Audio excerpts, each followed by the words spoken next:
Hey everybody, welcome back to the garage. Today we're firing up the engines and talking about a true American icon, the Dodge Viper. This beast is more than just a car, it's a statement. It's raw power, aggressive styling, and that unmistakable V10 roar that'll make your hair stand on end.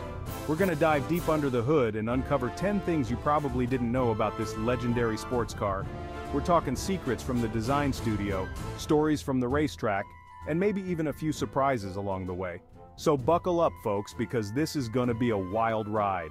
Get ready to learn about the Viper's legendary engine, its impact on the automotive world, and some of the crazy stories that make this car a legend. Now let's talk about the heart and soul of this beast, that monstrous V10 engine. I'm talking 8.4 liters of pure American muscle, cranking out enough horsepower to make your heart skip a beat. This ain't some high-revving screamer, this thing is all about torque. You stomp on the gas and it feels like you're launched from a cannon. It's the kind of engine that makes you want to grab another gear and light up the tires. And the sound? Forget about it. It's a symphony of horsepower, a guttural roar that'll send chills down your spine. They just don't make them like this anymore, folks. Picture this, it's 1991, the Detroit Auto Show. Chrysler rolls out this outrageous concept, car low slung, curves for days, and an engine you could practically see through the hood. People went nuts. This wasn't just another sports car, it was a statement. It was raw, it was powerful, it was unapologetically American. The Viper was a throwback to the muscle car era, but with modern technology and a whole lot of attitude. And the best part? They actually built the darn thing. Chrysler took a gamble, and boy did it pay off. The Viper became an instant icon. A legend was born. Alright, let's talk numbers, because this thing is a rocket ship. We're talking 0 to 60 in under 4 seconds. Top speed? North of 190 miles per hour. This car was built to go fast, and it does it with style. But it's not just about straight line speed. The Viper handles like a dream too. It's got that low center of gravity, that wide stance. It just sticks to the road like glue. Whether you're on the track or just out for a Sunday drive, this car is an absolute blast to drive. Chapter 4. Designed to cut through the air. Now take a look at the design of this car. It's pure aggression. From the long hood to the sculpted lines to that big old rear wing. But it's not just about looks, folks. Every curve, every vent, every detail on the Viper serves a purpose. It's all about aerodynamics, about keeping that car glued to the pavement. They spent hours and hours in the wind tunnel, getting every little detail just right. And you know what? It worked. The Viper is one of the most aerodynamically efficient sports cars ever made. Chapter 5. Born to race. Now you know the Viper was built for speed, but did you know it also dominated on the racetrack?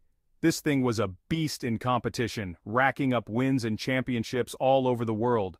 From Le Mans to Daytona, the Viper struck fear into the hearts of its competitors. It was a true testament to American engineering and a whole lot of grit. Now I'm not saying you should take your Viper to the track, but if you did, you definitely turned some heads. Chapter 6. A rare breed. Now here's a little secret about the Viper. They didn't make a whole lot of them. Compared to your Camaros and Mustangs, the Viper was a rare bird. And that, my friends, is part of what makes it so special. It's like finding a diamond in the rough, a true collector's item. If you see one out in the wild, you better believe it's something special. And the value of these things? Let's just say they're only going up. Chapter 7. An American inspiration. The Viper wasn't just a car, it was a trendsetter. It influenced a whole generation of sports car design, both here in America and around the world. Suddenly everyone wanted a piece of that Viper magic, that long hood, that muscular stance, that in-your-face attitude. It proved that American car makers could still build world-class sports cars that could go toe-to-toe with the best from Europe and Japan. Chapter 8. Built for the driver. Now, step inside the Viper's cockpit, and you'll find a driver's paradise. It's all business in here, folks. The seats hug you tight, the steering wheel is perfectly placed, and every control is within easy reach. You're not gonna find a lot of fancy gadgets and gizmos in here. No, sir. The Viper is all about the driving experience, about connecting with the road and unleashing that V10 fury. It's just you, the car, and the open road. Chapter 9. Built with passion. Now, here's something you might not know about the Viper. It was a real passion project for the folks at Chrysler. They poured their hearts and souls into this car, and it shows. You know, they say that the Viper was practically hand-built in the early days. They were determined to get it right, to build a car that was worthy of the Viper name. And you know what? They succeeded. The Viper is a testament to what happens when you combine passion with engineering excellence. Chapter 10, A Living Legend, the Dodge Viper. It's more than just a car, folks, it's a legend. It's a symbol of American ingenuity, of raw power, and of the sheer joy of driving. This car has captured the hearts and imaginations of car enthusiasts all over the world, and its legend continues to grow. So next time you see a Viper prowling down the street, take a good look, folks. You're looking at a piece of automotive history. Viper, an American icon. Well, there you have it, folks, 10 amazing facts about the Dodge Viper. This car is a true testament to American engineering and a reminder that sometimes more is more. More power, more style, and more of that unmistakable Viper attitude. If you enjoyed this deep dive into automotive history, be sure to give this video a big thumbs up, hit that subscribe button, and ring the bell so you never miss an episode. And until next time, keep those engines revving.